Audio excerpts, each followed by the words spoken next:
செடி நட்டு வச்சுருக்கோம் பாருங்களேன். கத்திரிக்காய் செடியில் நிறையா பாருங்களேன் பிஞ்சு விட்டுருக்கு. இங்கே பாருங்கள், அங்கங்கே பூவும் பிஞ்சும் நிறையா இருக்குது. இங்கே பாருங்கள், இங்கே பாருங்கள், நிறையா இருக்குது. இந்த பாருங்கள், இங்கே இருங்க, நிறையா பூ பிஞ்சு இருக்குது. இது இங்கே காமிங்க. இதே மாதிரி ஃபுல்லாமே இது கத்திரிக்காய் செடி தான் போட்டு வச்சுருக்கோம். அந்த பக்கம் வாழை போட்டு வச்சுருக்கோம். எம்சம் கண்டு இதில் இருக்குது 900 கண்டு இருக்குது. இதெல்லாம் ஒரு வருஷம் கூட கிடையாது, 8 மாதத்துலேயே காய்க்கக்கூடிய கண்டுகள். இந்த இப்போ கண்டுகளே வந்து நிறையா பிஞ்சு இறங்கியிருக்கு. இன்னும் அதை நட்டு வைக்கலை. நட்டு வச்சதுக்கு அப்புறம் தான் வந்து இது சத்து வரணுன்ற கண்டி பிஞ்சுகளெல்லாம் பிடுங்கி வச்சுருக்கோம்.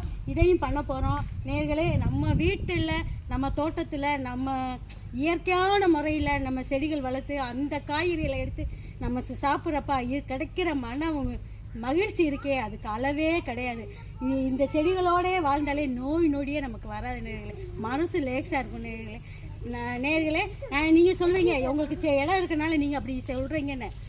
10 தொட்டி இருந்தால் போதும். நம்ம வீட்டில் 10 தொட்டி இருந்தால் ஒரு தொட்டியில் லெமனு, 3 தொட்டியில் இதை வைங்க, முருங்கை கண்டை வைங்களே, அவ்வளோ யூஸு. ஒரு 2 தொட்டியில் பச்சை மிளகா வைங்க, 2 தொட்டியில் தக்காளி வைங்களே. இப்படி டெய்லி நம்மளே வார சந்தைக்கு போய் காய்கறிகளை வாங்கிட்டு வர மாதிரி நம்ம 10 தொட்டிலே நம்மளே வந்து டெய்லி வாரத்தில் ஒரு நாள் அறுவடை பண்ணிக்கலாம். அதை நீங்களும் செஞ்சு பாருங்கள். இயற்கையான முறையில் நம்மளும் விவசாயம் பண்ணுவோம். நன்றி, வணக்கம். நெக்ஸ்ட் வீடியோவில் சந்திக்கிறேன். பாய் பாய்.